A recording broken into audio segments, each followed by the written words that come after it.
Hello, today I'd like to show you how to make tie-dye cupcakes. I already have my colored frosting and my cupcakes prepared. There's a few different ways you can make tie-dye frosting, but I learned this trick from a cake decorator while working at a bakery, and it's definitely one of the easiest ways, and it is not very messy, which is great.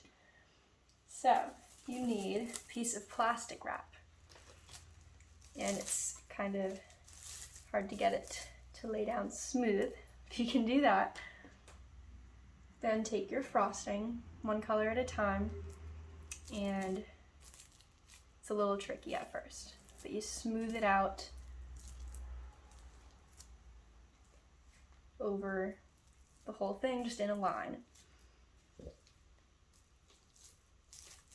doesn't have to be perfect. Then go to your next color. Do the same thing, just next to it. I promise it'll look better once it's done.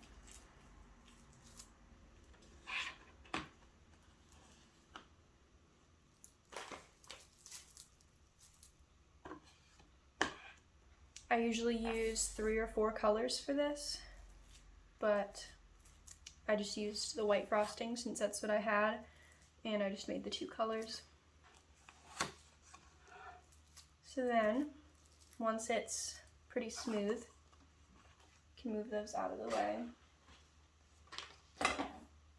And you just roll it like that. You just fold it over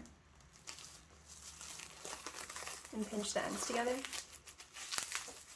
And then I usually kind of flip it like that a little bit. And it's a little messy.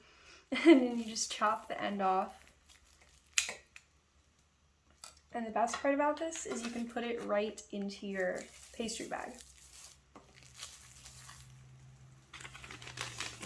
So you don't even have to put it in with your spatula.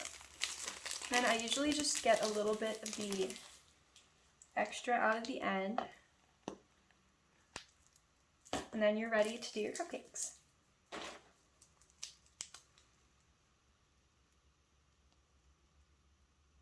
There you go.